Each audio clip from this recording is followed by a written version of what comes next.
Hello दोस्तों, नमस्कार। स्वागत है एक बार फिर से आप सभी का अपने प्रिय चैनल पर। दोस्तों आपको बता दें जो अभी की सबसे बड़ी खबर आ रही है, जहां बालाकोट की पिटाई क्या भूल गया पाकिस्तान। तीसरी बरसी पर इमरान खान भारत को दे रहा है अब जंग की धमकी। जी हां दोस्तों, बहुत बड़ी खबर आपको हम अभी बताने वाले। इसी बीच बताएंगे जहां व्लादिमीर पुतिन ने किया परमाणु बलों को अलर्ट, कभी भी बड़ा कदम उठा सकता है रसिया। जी हाँ दोस्तों, इसी बीच बताएंगे इस धमकी के बाद अमेरिका ने दे दी रूस को बहुत बड़ी चेतावनी। जी हाँ दोस्तों, साथ ही बताएंगे आपको जहां पर यूक्रेन संकट के बाद पीएम नरेंद्र मोदी जी ने रात बुलाई थी हाई लेवल मीटिंग। बताएंगे दोस्तों क्या हुआ उसमें। इसी बीच आपको बताएंगे जहां इमरान खान की फौज को अफगानिस्तान ने खदेड़ा, तालिबान ने कहा एक भी पाकिस्तानी अंदर आने ना पाए। जी हाँ दोस्तों, बंद कर दो सीमा को। बताएंगे सबसे बड़ी खबर आ रही है यूक्रेन रूस लड़ाई के बीच। जी हाँ दोस्तों, इसी बीच आपको बताएंगे दोस्तों जहां पर यूक्रेन पर रूसी हमले के बीच अमेरिका ने भारत से आखिर क्या कहा। दोस्तों सबसे बड़ी आपको खबर बताएंगे सूत्रों के हवाले से। और इसी बीच बताएंगे दोस्तों जहां पर यूक्रेन रूस युद्ध से भारत को मिला कौन सा सबक।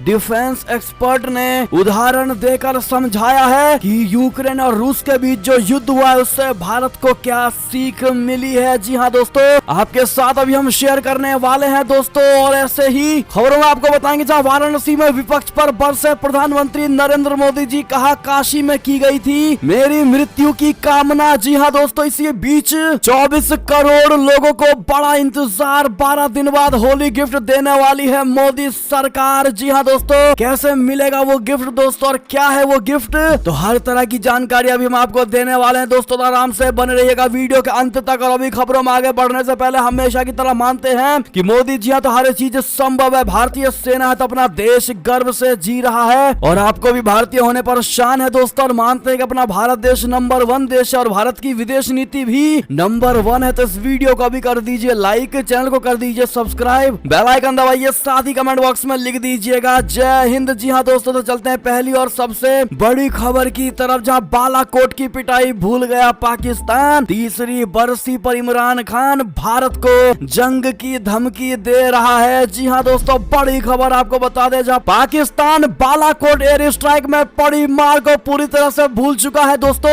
यही कारण है कि इमरान खान फिर से भारत को जंग की धमकी देने लगा है। 20 फरवरी 2019 को बालाकोट के जवाब में पाकिस्तानी वायुसेना ने भारत के सैन्य ठिकानों पर असफल जवाबी कार्रवाई किया था। अब उसी की बरसी पर इमरान खान ने ट्वीट करके खूब जहर उगला है दोस्तों। सिर्फ इमरान खान ही नहीं बल्कि पाकिस्तानी सेना ने भी अपनी ताकत का जमकर बखान किया। ट्विटर पर वीर पाकिस्तानी सेना ने यहाँ तक दावा कर दिया है कि उन्होंने 2019 में आज के ही दिन भारतीय असफल दुस्साहस का करारा जवाब दिया था। जबकि सच्चाई दोस्तों ये है कि भारतीय वायुसेना के तत्कालीन विंग कमांडर अभिनंदन ने अपने पुराने मिग 21 बाइसन से पाकिस्तानी वायुसेना के कहीं उन्नत F-16 लड़ाकू विमान को मार गिराया था। जी हाँ दोस्तों, इमरान खान ने शेखी बघाड़ते हुए ट्वीट किया है दोस्तों कि मैंने हमेशा बातचीत और कूटनीति के माध्यम से संघर्ष समाधान में विश्वास किया है। इसे कभी भी कमजोरी के संकेत के रूप में नहीं लेना चाहिए, जैसा कि हमने 27 फरवरी 2019 को भारत को दिखाया। उन्होंने आगे लिखा है कि जब भी भारत हम पर हमला करना चुनेगा तो राष्ट्र समर्थित हमारे सशस्त्र बल आक्रामकता का जवाब देंगे जो सभी स्तरों पर प्रबल होंगे। हम अपने देश और अपने राष्ट्र की सुरक्षा के प्रति अपनी प्रतिबद्धता में दृढ़ और अडिग है। जी हाँ दोस्तों, शेखी भगाड़ने में पाकिस्तानी सेना भी पीछे नहीं रही दोस्तों। इमरान खान की हाँ में हाँ मिलाते हुए पाकिस्तानी सेना के propaganda wing inter services public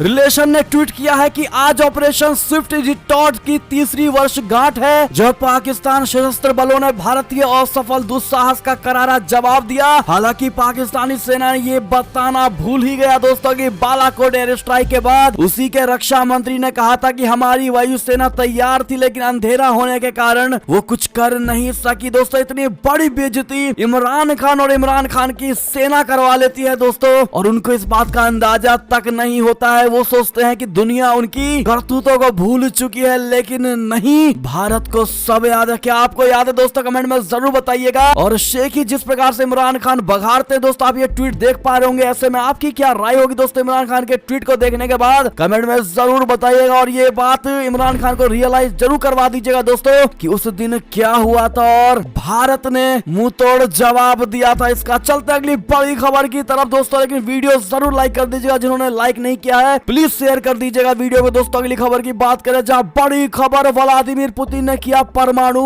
बलों को अलर्ट, कभी भी बड़ा कदम उठा सकता है रूस। जी हां दोस्तों, यूक्रेन के अधिकारियों का कहना है कि रूसी सैनिक यूक्रेन के दूसरे सबसे बड़े शहर खार्किव में घुस चुके हैं और वहां सड़कों पर लड़ाई जारी है। यूक्रेन पर रूस के भीषण हमले के बाद ये युद्ध एक और नाटकीय मोड़ ले सकता है। दोस्तों नाटो को जवाब देते हुए रूस के राष्ट्रपति व्लादिमीर पुतिन ने रूसी परमाणु बलों को रविवार को हाई अलर्ट पर रखने का आदेश दे दिया है। दोस्तों इस आदेश का मतलब ये हुआ कि पुतिन ने रूस के परमाणु हथियारों को लॉन्च करने की तैयारी के आदेश दे दिए हैं। बहुत बड़ी खबर, इस आदेश के बाद ये खतरा बढ़ गया है कि ये तनाव परमाणु युद्ध में बदल सकता है। दोस्तों पुतिन ने अपने इस बेहद आक्रामक फैसले के लिए पश्चिम द्वारा रूस के खिलाफ लगाए गए कठोर आर्थिक प्रतिबंधों का हवाला दिया है। बड़ी खबर दोस्तों, कभी भी अगर परमाणु हमला करता है रूस तो दोस्तों ये बात सिर्फ और सिर्फ यूक्रेन तक नहीं रहेगी दोस्तों, ये पूरे विश्व स्तर पर फैल जाएगी और इस परमाणु बम की आग में दोस्तों पूरे विश्व को झुलसना पड़ेगा और विश्व युद्ध 3 शुरू होगा। और ये युद्ध कहां जाकर खत्म होगा दोस्तों इसकी कोई भी कल्पना नहीं कर सकता। बड़ी खबर दोस्तों, इसी बीच आपको बता दें, जहां पर पुतिन के इस धमकी के बाद आया अमेरिका का बयान, जो बाइडेन का बयान आया है दोस्तों, कहा रूसी धमकी की परवाह नहीं करता मैं। जी हां दोस्तों,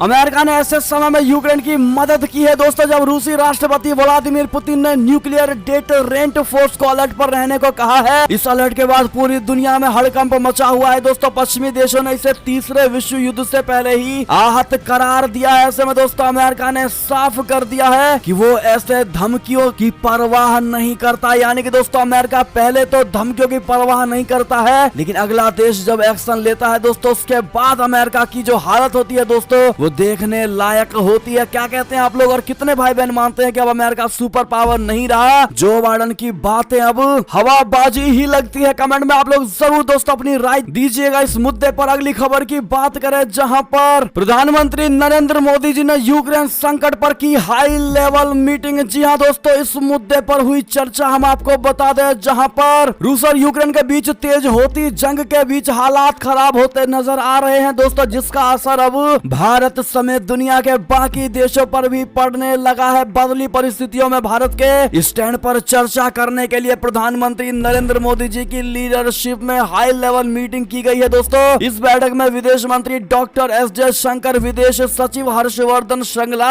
राष्ट्रीय सुरक्षा सलाहकार अजीत डोवाल समेत तीनों सेनाओं के अध्यक्षों समेत आला अधिकारी और मंत्री शामिल हुए। बैठक में यूक्रेन से भारतीयों की सकुशल वापसी के तरीकों पर चर्चा की गई, साथ ही बदलते हालात में भारत के स्टैंड पर डिस्कशन किया गया। जी हां दोस्तों, बता दें कि यूक्रेन में भारत के करीब 20,000 नागरिक फंसे हुए हैं। इनमें से 18,000 स्टूडेंट्स हैं जो वहां पर मेडिकल की पढ़ाई करने गए हुए हैं। भारत के लिए अपने इन नागरिकों की सुरक्षा अहम है। वो रूस और यूक्रेन सरकारों से तालमेल बनाते हुए फंसे हुए नागरिकों को निकालने की कोशिश कर रहा है। फिलहाल 2 बैच में करीब 600 स्टूडेंट्स यूक्रेन से निकल चुके हैं। जी हां दोस्तों, रूस और यूक्रेन के बीच चल रहे घमासान में अब तक भारत का रुख न्यूट्रल रहा है, सामान्य रहा है दोस्तों। हालांकि अमेरिका और ब्रिटेन समेत पश्चिमी देश भारत पर रूस के खिलाफ कार्रवाई करने का दबाव बनाते हुए हैं दोस्तों, लेकिन रूस के साथ अपने विशेष संबंधों को देखते हुए भारत ने इस मामले में रणनीति खामोशी ओढ़ रखी और साफ कर दिया है कि यह मामला जंग के बजाय आपसी बातचीत से ही हल होना चाहिए। और यही मुद्दा प्रधानमंत्री नरेंद्र मोदी जी ने रूस के राष्ट्रपति व्लादिमीर पुतिन और यूक्रेन के नेता व्लादिमीर जेलेंस्की से भी बात पर उठाई दोस्तों। भारत ने तनाव कम करने के लिए बातचीत का आह्वान किया है और यही बात रात मीटिंग में चर्चा की गई। जी हां दोस्तों, अगली खबर की बात करें, जहां नेपाली संसद ने एमसीसी समझौते को दी मंजूरी। अमेरिकी कूटनीति के आगे फेल हुई चीन की बड़ी चाल। जी हां दोस्तों, नेपाल की संसद ने विवादास्पद अमेरिकी अनुदान millennium challenge corporation Nepal compact को मंजूरी दे दी है। 2017 से ही नेपाली संसद में इस समझौते को मंजूरी दिलवाने के लिए प्रयास चल रहे थे। कुछ दिन पहले ही प्रधानमंत्री शेर बहादुर देवा ने एमसीसी को मंजूरी दिलवाने के लिए सरकार के सहयोगी दलों की बैठक बुलाई थी। इस बैठक में शामिल हुए नेपाल की कम्युनिस्ट पार्टी, सीपीएन और जनता समाजवादी पार्टी ने संसद में अमेरिकी अनुदान के समर्थन में वोटिंग करने का ऐलान किया था। इसी के साथ पीएम देवा ने न सिर्फ अमेरिका को दी हुई 18 फरवरी की डेडलाइन से पहले इस समझौते को मंजूरी दिलवाई, बल्कि गठबंधन को टूटने से भी बचा लिया। जी हां दोस्तों, और अब नेपाल में $500 मिलियन का निवेश करेगा अमेरिका। जी हां दोस्तों, बड़ी खबर। और चाइना को यहाँ पर ठेंगा दिखाया है नेपाल ने, यानी कि चाइना की दोस्तों चाल बोले तो कूटनीतिक चाल हुई यहाँ पर फेल, अमेरिका हुआ विजयी। क्या कहते हैं दोस्तों, अगर आप भी मानते हैं बिल्कुल सही हुआ और नेपाल ने बिल्कुल सही डिसीजन लिया है, तो हम नेपाल के इस डिसीजन का समर्थन करते हैं। कमेंट में जरूर लिखिएगा दोस्तों। अगली खबर की बात करें, जहां पर इमरान खान की फौज को अफगानिस्तान ने खदेड़ा। तालिबान ने कहा एक भी पाकिस्तानी अंदर ना आ पाए। जी हाँ दोस्तों, बंद कर दो सीमा को। बता दें, शुरुआत से ही पाकिस्तान अफगानिस्तान की जमीन को भारत के खिलाफ इस्तेमाल करने के मंसूबे से नजर गड़ा कर बैठा था, लेकिन उसके खास दोस्त तालिबान ने ही उसको बहुत बड़ा धोखा दे दिया है दोस्तों, और उसी के खिलाफ जंग छेड़ दी है। शुरुआत से ही इमरान खान तालिबानियों के समर्थन के लिए पूरी दुनिया से गुहार लगा रहे थे, लेकिन उनको क्या पता था कि यही तालिबानी एक दिन उनके लिए नासूर बन बैठेंगे। दोस्तों, तालिबान ने पाकिस्तान के खिलाफ जंग छेड़ दी है, जिसके चलते अफगान पाकिस्तान सीमा को बंद कर दिया गया है। दोस्तों, दोनों देशों के बीच ये तनाव मध्य सीमा को लेकर है, जो इस वक्त काफी बढ़ गया है। दोनों देशों के सुरक्षा बलों के बीच हुई जंग में 3 लोगों की मौत के बाद पाकिस्तान और अफगानिस्तान के बीच सीमा पर अभी सैकड़ों लोग फंसे हुए हैं। जी हाँ दोस्तों, आपको बता दें, रूस यूक्रेन की जंग अभी खत्म नहीं हुई थी कि तालिबान ने पाकिस्तान पर बोल दिया हमला। 3 की उसमें हुई मौत, 20 से अधिक हुए घायल। जी हाँ दोस्तों, यही सबसे बड़ा कारण है दोस्तों, उस बॉर्डर के चक्कर में यानी तालिबान ने पाकिस्तान के खिलाफ जंग छेड़ दी और इसमें कई लोग मारे गए और 20 से ज्यादा लोग घायल हुए हैं। जी हाँ दोस्तों, अगली बड़ी खबर की बात करें, जहां यूक्रेन पर रूसी हमले के बीच अमेरिका ने भारत से क्या कहा, प्रेस रिव्यू हम आपको बता रहे हैं। जी हाँ दोस्तों, यूक्रेन पर रूस के आक्रमण के खिलाफ संयुक्त राष्ट्र में हुई वोटिंग से दूरी बनाने के बाद अमेरिका ने भारत से कहा है कि वो अंतर्राष्ट्रीय व्यवस्था की सुरक्षा के लिए रूस पर अपने रिश्तों के प्रभाव का इस्तेमाल करे। जी हाँ दोस्तों, आपको बता दें, अंग्रेजी अखबार टाइम्स ऑफ इंडिया ने इस खबर को प्रमुखता से जगह दी। अखबार के अनुसार संयुक्त राष्ट्र में यूक्रेन मसले पर लाए गए प्रस्ताव को लेकर खुलकर पश्चिमी देशों के गठबंधन का समर्थन न करने और वोटिंग से दूरी बनाए रखने के बाद भारत और अमेरिका के बीच थोड़ी असहजता आ गई है। दोस्तों, अमेरिकी विदेश मंत्रालय के प्रवक्ता नेड प्राइस से जब पूछा गया कि क्या यूक्रेन संकट ने भारत और अमेरिका के संबंधों को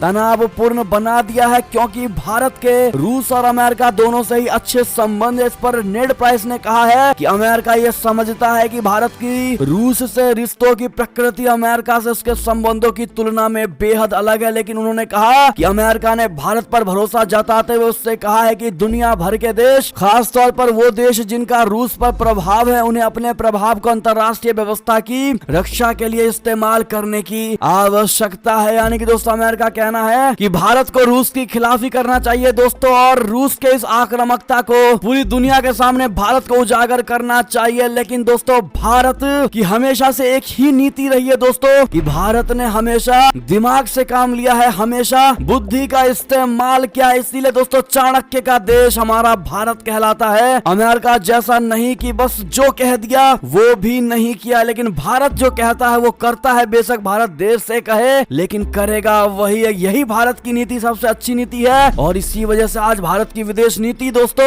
मोदी सरकार द्वारा सफल है। क्या कहते हैं आप लोग, कमेंट में जरूर बताइएगा। क्या भारत को रूस के खिलाफ आक्रामक होना चाहिए दोस्तों? अगर आप भी मानते बिल्कुल नहीं तो कमेंट में लिखकर जरूर बताइएगा। और इस वीडियो को अधिक से अधिक मात्रा में शेयर करिए दोस्तों। जितने भाई बहन नए से देख रहे हैं इस चैनल को प्लीज सब्सक्राइब करके बेल आइकन जरूर दबा दीजिएगा दोस्तों। हर एक अपडेट आपको मिलती रहेगी इस पर। अगली खबर की बात करें, जहां पर यूक्रेन में फंसे कानपुर के प्रशांत की जुबानी, कहा हाथों में तिरंगा देखकर रूसी सैनिकों ने सैल्यूट किया और वहां से चले गए। जी हाँ दोस्तों, बता दें, यूक्रेन में फंसे कानपुर के श्यामनगर पीएसी कैंपस निवासी प्रशांत सिंह ने अपनी वहां की एक वाकया सुनाई दोस्तों। वाकया कुछ ऐसा था, उन्होंने कहा कि मेरे साथ ही सैकड़ों छात्र रोमानिया की ओर बढ़ रहे थे, तभी रूसी सैनिक वहां से गुजरे। उन्हें देखकर एक बार तो हम लोग दहशत में आ गए, लेकिन सैनिकों ने हमारे हाथों में तिरंगा देखा और उसे सैल्यूट करके आगे बढ़ गए। बहुत बड़ी खबर है दोस्तों, प्लीज इस वीडियो को जरूर शेयर करिएगा ताकि सबको पता चले रूसी सैनिकों का भारत के लिए कितना ज्यादा प्रेम है? आप क्या कमेंट करेंगे इस पर दोस्तों, कमेंट में जरूर लिख कर बताइएगा। अगली खबर की बात करें जहां पर रक्षा मंत्री राजनाथ सिंह ने कहा भारत ने कभी किसी देश पर हमला नहीं किया। साथ में दोस्तों यूक्रेन संकट पर पीएम मोदी ने क्या कहा हम आपको वो भी बताने वाले हैं। दरअसल समाचार एजेंसी एएनआई की रिपोर्ट के मुताबिक रक्षा मंत्री ने कहा है कि भारत ने कभी किसी देश पर हमला नहीं किया। दुनिया में शांति कायम करने के लिए इस सिद्धांत का पालन किया जाना चाहिए। रक्षा मंत्री राजनाथ सिंह ने कहा इस बयान के जरिए दुनिया को एक बड़ा संदेश देने की कोशिश की। दोस्तों वहीं प्रधानमंत्री नरेंद्र मोदी जी ने कहा कि हमें अपने देश को आत्मनिर्भर बनाने की जरूरत है। जी हाँ दोस्तों, साथ ही आपको बता दें जहां पर नाटो और अमेरिका मूर्ख है, मैं राष्ट्रपति होता तो रूस कभी हमला नहीं करता। जी हाँ, शेखी क्यों भगा रहे हैं आखिर डोनाल्ड ट्रंप, हम आपको बताते हैं दोस्तों। अमेरिका के पूर्व राष्ट्रपति डोनाल्ड ट्रंप रूस यूक्रेन युद्ध पर इन दिनों जमकर बयानबाजी कर रहे हैं। दोस्तों वे लगभग अपने हर बयान में रूस की तारीफ और अमेरिका नाटो की बुराई कर रहे हैं। अब ट्रंप ने कहा है कि अमेरिकी राष्ट्रपति जो बाइडेन और नाटो स्मार्ट रूसी राष्ट्रपति व्लादिमीर पुतिन की तुलना में मूर्खतापूर्ण काम किया है। जी हाँ दोस्तों, उन्होंने ये भी दावा किया है कि अगर वो राष्ट्रपति होते तो रूस कभी भी यूक्रेन पर आक्रमण नहीं करता। इससे पहले भी ट्रंप ने रूसी राष्ट्रपति पुतिन की तारीफ करते हुए यूक्रेन के 2 इलाकों की स्वतंत्रता को लेकर उन्हें जीनियस करार दिया था। आप क्या कहते हैं दोस्तों? अगर आप भी मानते हैं कि बिल्कुल सही कह रहे हैं डोनाल्ड ट्रंप तो अपनी राय जरूर दीजिएगा दोस्तों, क्योंकि जब डोनाल्ड ट्रंप राष्ट्रपति थे तो दोस्तों सारे काम भारत के हित में हुए हैं और आज अफगानिस्तान में तालिबानियों का राज भी नहीं होता। अगर आप इस बात से एग्री करते हैं तो एक वीडियो लाइक करके जरूर शेयर कर दीजिएगा। हमारा अगली खबर की बात करें जहां रूस से बातचीत को मान गया यूक्रेन, बेलारूस में ही होगी शांति वार्ता। क्या अब इतनी आसानी से खत्म हो जाएगी ये जंग? हम आपको बताते हैं दोस्तों, रूस और यूक्रेन में जारी जंग लगातार नए इलाकों को चपेट में लेती जा रही है। कीव और खार्किव में रूसी और यूक्रेनी सेना के बीच सामने आमने की लड़ाई हो रही है दोस्तों। इसी बीच यूक्रेन ने बेलारूस की राजधानी मिन्स्क में रूस के साथ बातचीत की सहमति दे दी है। रूसी मीडिया ने दावा किया है कि यूक्रेन भी मिन्स्क में अपना प्रतिनिधि मंडल भेजने के लिए राजी हो गया है। इससे पहले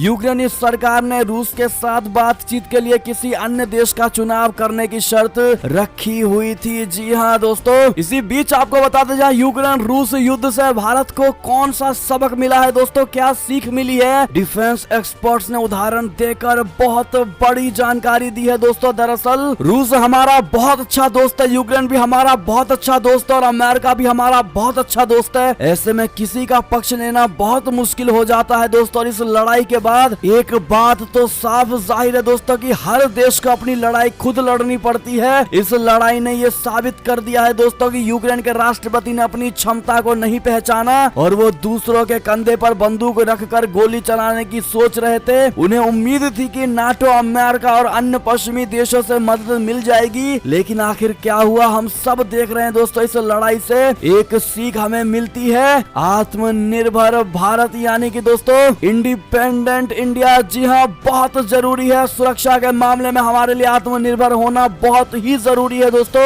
देश की संप्रभुता और अखंडता के लिए लड़ाई हमें खुद लड़नी है, इसलिए तैयारी भी पूरी होनी चाहिए और सबके साथ अच्छे संबंध भी होने चाहिए। भारत के 2 पड़ोसी देश चीन और पाकिस्तान के रवैये को देखकर लगता है दोस्तों कि हमारी सैन्य शक्ति मजबूत होनी चाहिए। हमें आर्थिक तौर पर मजबूत होने के साथ सबके साथ दोस्ती भी होनी चाहिए। क्या कहते हैं दोस्तों आप लोग? क्या आप भी डिफेंस एक्सपर्ट्स किस राय से खुश है दोस्तों? क्या आप भी मानते हैं इन्होंने बिल्कुल सही राय दिया है दोस्तों? भारत को यही सीख लेनी चाहिए और भारत को यही सीख मिलती भी है। कमेंट में राय सुझाव जरूर दीजिएगा दोस्तों। और आत्मनिर्भर भारत है हमारा भारत कहना बिल्कुल मत भूलिएगा। बढ़ते हैं अगली खबर की तरफ दोस्तों, जहां पर वाराणसी में विपक्ष पर बरसे पीएम नरेंद्र मोदी जी। कहा काशी में की गई थी मेरी मृत्यु की कामना। जी हाँ दोस्तों, प्रधानमंत्री नरेंद्र मोदी जी रविवार को वाराणसी में थे। पीएम मोदी ने वाराणसी में काशी विश्वनाथ धाम पहुंचकर पूजा अर्चना की। पीएम मोदी ने विपक्षी दलों पर भी जमकर हमला बोला। पीएम मोदी जी ने कहा कि विश्वनाथ धाम के लोकार्पण के समय हमारी मृत्यु की कामना भी की गई थी। पीएम मोदी ने नाम लिए बगैर विपक्ष को निशाने पर लेते हुए कहा है कि कुछ लोग इतना नीचे तक गिर गए थे। उन्होंने कहा कि मृत्यु की कामना पर भी मुझे बहुत आनंद आया। पीएम मोदी ने काशी के लोगों से भावनात्मक लगाव प्रदर्शित करते हुए कहा कि मेरी मृत्यु तक ना काशी मुझे छोड़ेगी ना काशी के लोग।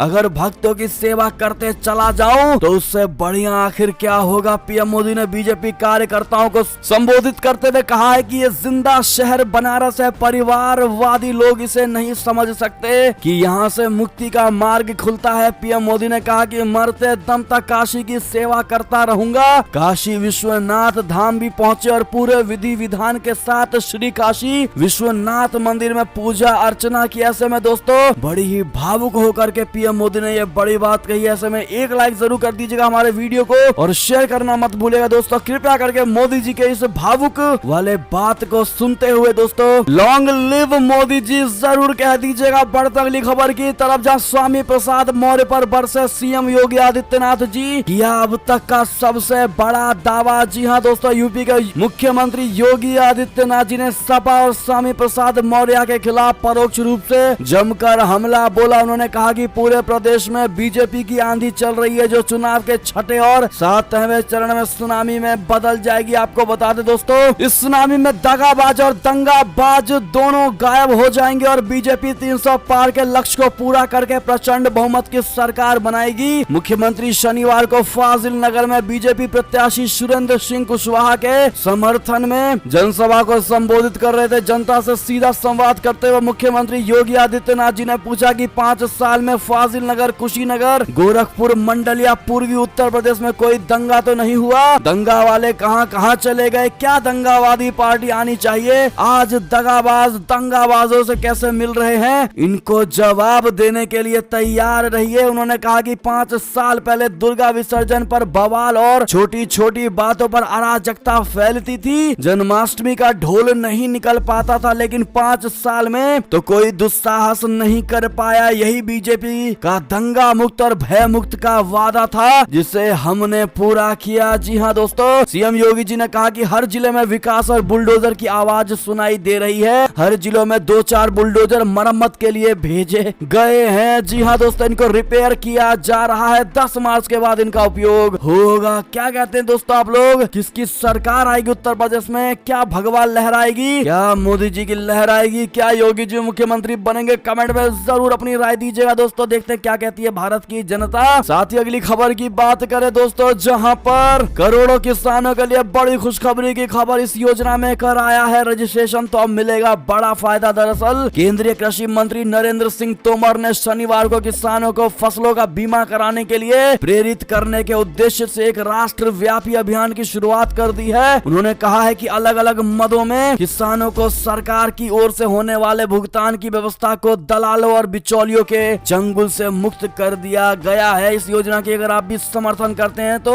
कमेंट में जरूर लिखकर बताइएगा। अगली खबर की बात करें, जहां श्रम कार्ड धारकों के खाते में आखिर कब आएंगे अगली किस्त के पैसे, हम आपको बताएंगे। जी हां दोस्तों, सरकार एक बार फिर श्रम कार्ड धारकों को सरकार एक और तोहफा देने जा रही है। सरकार इस योजना से जुड़े लोगों के लिए किस्त खाते में डाल रही है और ई श्रम कार्ड धारकों के खाते में अगली किस्त जल्द आनी शुरू हो जाएगी। आप बिना देर लगाए बैंक जाकर अकाउंट को चेक कर सकते हैं। जानकारी के लिए आपको बता दें कि सरकार ने पिछले महीने 1000 रुपए की किस्त भेज दी थी, जिसका करोड़ों लोगों को फायदा हुआ था। ई श्रम कार्ड योजना के तहत सरकार हर महीना 500 रुपए खाते में डाल रही है दोस्तों। इस योजना से करोड़ों लोग जुड़े हुए हैं और ऐसे में दोस्तों आप सभी के मन में ये सवाल होगा कि अगली किस्त यानी 1000 रुपए अब कब आएगी दोस्तों। तो आपको बता दें, जो बड़ी खबर सूत्रों के हवाले से आ रही है, जहां पर 10 मार्च के बाद आपको ये 1000 रुपए आपके खाते में मिलेगा। जी हां दोस्तों, उससे पहले भी आ सकती है और 10 मार्च के बाद भी आ सकती है दोस्तों। तो कृपया करके आप रेगुलर अपडेट्स और रेगुलर चेक करते रहे अपने अकाउंट को। बड़ी खबर दोस्तों,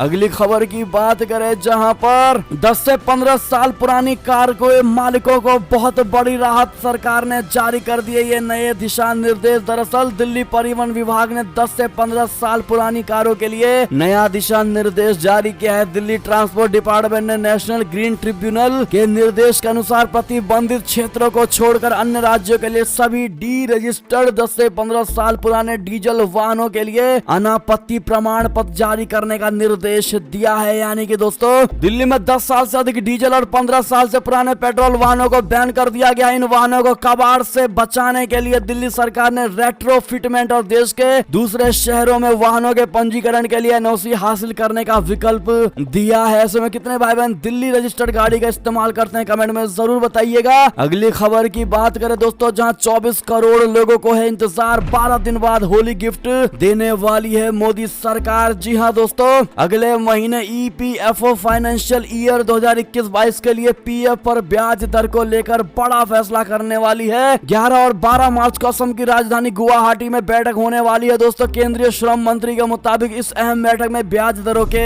निर्णय का प्रस्ताव भी लिस्टेड है। जी हाँ दोस्तों, बड़ी खबर निकल कर सामने आ रही थी दोस्तों, जो हमने आपको बताया है। और ऐसे में ये थी अब तक की सारी बड़ी खबरें। दोस्तों आपको हमारी खबर कैसी लगी? आशा करता हूँ बहुत अच्छी लगी होगी। अगर थोड़ी भी अच्छी लगी है दोस्तों तो इस वीडियो को अभी अपने भाई बंधुओं में व्हाट्सएप, फेसबुक, ट्विटर के जरिए पूरे भारत में शेयर करना बिल्कुल मत भूलिएगा दोस्तों। और अभी कर दीजिए इस वीडियो को लाइक, चैनल को कर दीजिए सब्सक्राइब, बेल आइकन दबाइए, साथ ही कमेंट बॉक्स में लिख दीजिएगा जय हिंद जय भारत। तो मिलते हैं आपसे अगली बड़ी खबर में दोस्तों, तब तक अपना ख्याल रखिएगा। आप सभी का बहुत बहुत धन्यवाद दोस्तों, साथ देने के लिए, साथ बने रहने के लिए। और खबरों का सिलसिला लगातार हमारे चैनल पर जारी है, तो अपडेट रहना बिल्कुल मत भूलिएगा दोस्तों। अगली खबर का इंतजार करिएगा। मिलते हैं हम आपसे अगली खबर में, तब तक के लिए आप सभी से विदा लेते हैं दोस्तों। जय हिंद जय भारत, जय श्री राम, वंदे मातरम, हर हर महादेव।